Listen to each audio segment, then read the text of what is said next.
Fidèles amis internautes, salut et bienvenue sur l'actualité du jour dans le monde sur Plus Près TV. La retraite politique d'Abdelaziz Bouteflika aura finalement été plus rapide et chaotique que prévu. Alors qu'il avait annoncé lundi 1er avril sa démission avant le 28 avril qui était censé être la fin légale de son mandat, le président algérien a dû lâcher prise 24 heures plus tard sur la menace à peine voilée de l'armée algérienne qui, se prévalant du soutien de la rue, ne semblait guère apprécier les manœuvres dilatoires du clan présidentiel. Il a rendu public sa démission dans la soirée du mardi 2 avril en réponse à une sommation quelques minutes plus tôt du chef de l'armée algérienne, le général Ahmed Gaïd Salah. La brutale accélération des événements a trahi l'existence d'un violent conflit au sommet de l'État algérien entre l'entourage de Bouteflika et l'armée. Faisant référence à cette épreuve de force, Bouteflika affirme dans sa lettre de démission remise au président du Conseil constitutionnel avoir pris sa décision en son âme et conscience dans le but de contribuer à l'apaisement des cœurs et des esprits. Son geste, a-t-il ajouté, procède de son souci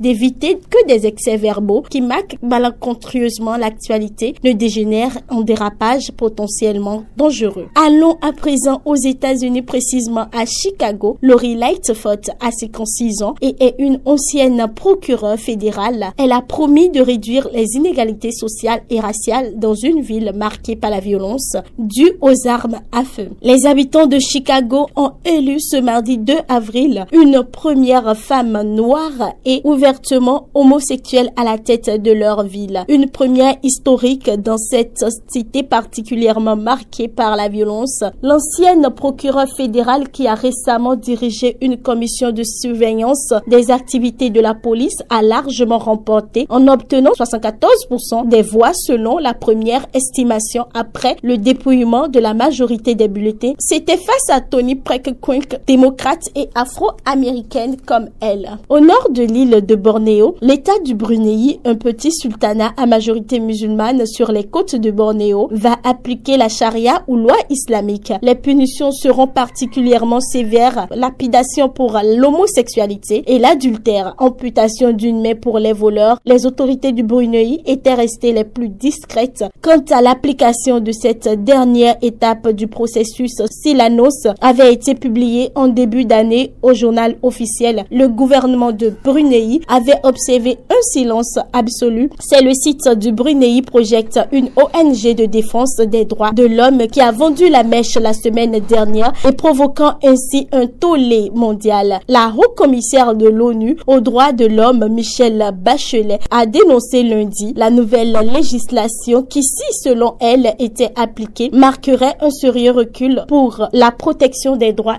humains. À partir de ce mercredi, cette loi entrera en vigueur dans cet état de Bornéo. Merci amis internautes de nous avoir suivis. N'hésitez pas à cliquer sur la cloche pour vous abonner.